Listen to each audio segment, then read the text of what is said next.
Today I have come to address the press conference in Thiruvananthapuram regarding the Bharat Jodo Yatra.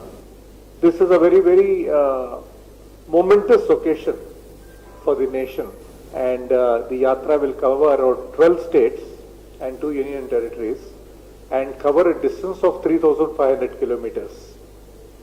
And the route has been, after considering several options, the route has been very meticulously planned, taking into consideration a number of things, keeping the geography of the country, because, crossing rivers or crossing forests, crossing hills, that will become a daunting challenge. So keeping the geographical features in mind, keeping security concerns in mind, the route of the Yatra has been planned for 3,500 kilometers. And it will cover 12 states and 2 union territories. So, again, why is Rahulji doing this yatra? Earlier this year, the Congress party had a meeting in Udaipur to discuss and brainstorm on what's happening in the country and how do we counter the misgovernance that is happening in the country. And during that session, where all the senior leaders had participated, all the thinking people of the Congress party had been participated, we decided that it is important to have a mass contact program and with a message.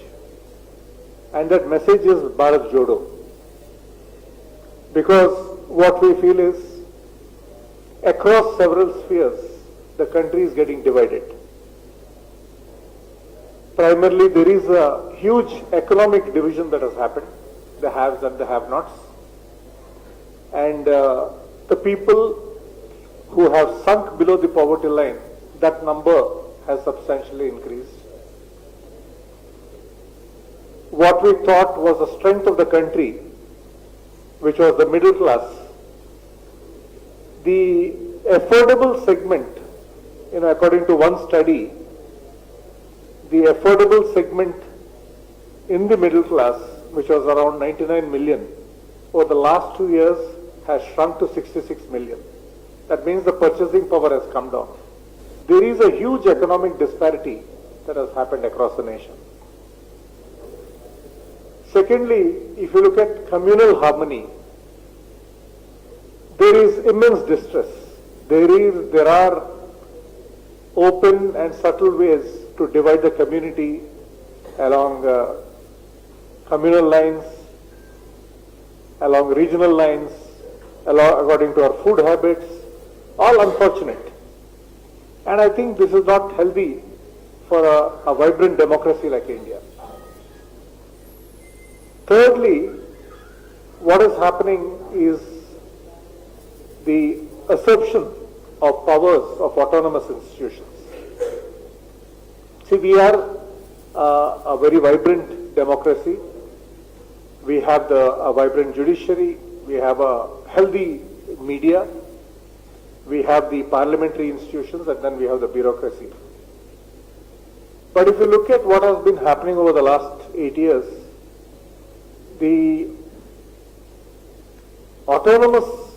all these are autonomous bodies, and their independence is being encroached upon.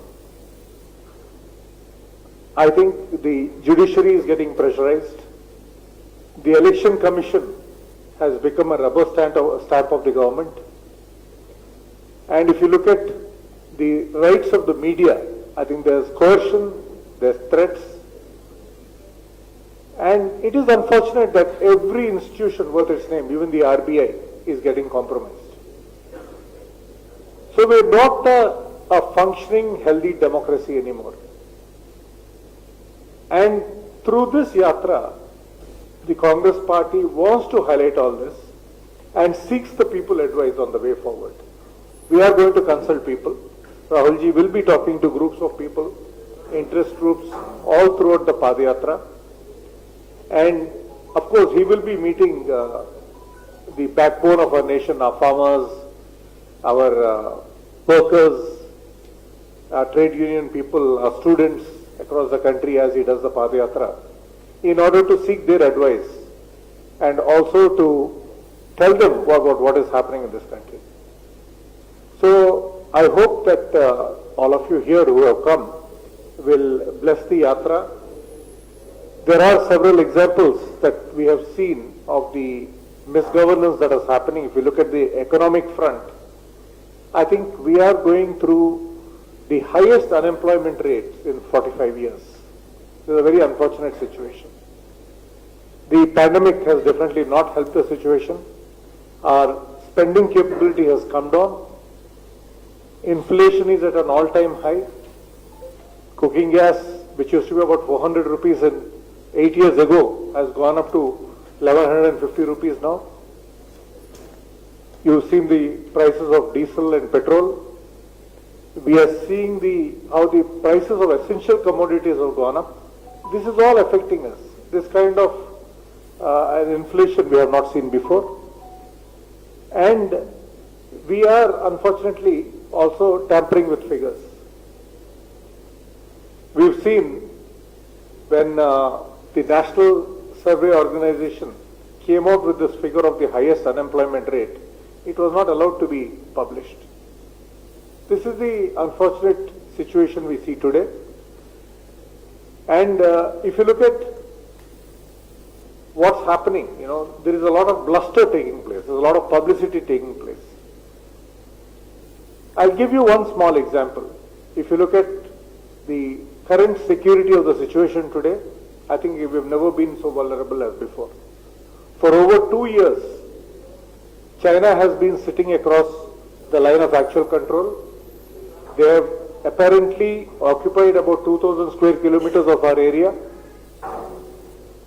Just imagine the economic burden on the country of maintaining 50,000 troops on high alert across the line of actual control. This is the sad situation. The Prime Minister, Honorable Prime Minister, launched, operationalized the Indian aircraft carrier the other day. Very proud moment for the country. Very proud that the capability of the Indian Navy has been enhanced. But then, every time something he does, he says that the previous government has not done anything. This is the unfortunate situation.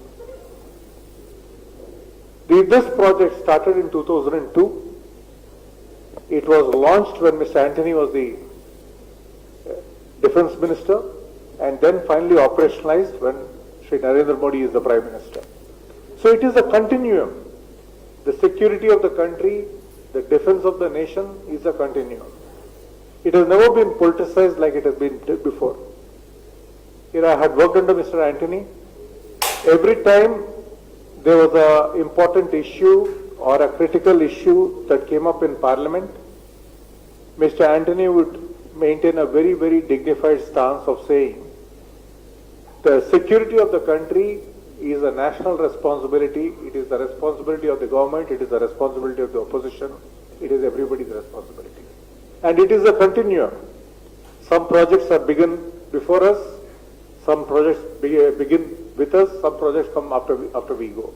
But it's a continuum. It is never politicized or compromised. This is the dignified stance that Mr. Antony used to always maintain as a defense minister. If you look at the situation today, every project that is getting released, they say, it's because of us. Nobody else has done anything before. So this kind of an attitude is not a healthy attitude in a vibrant democracy like India. And these are the kind of things that we would like to counter through the Bharat Jodo Yatra. And this is going to be Rahulji's Diksha.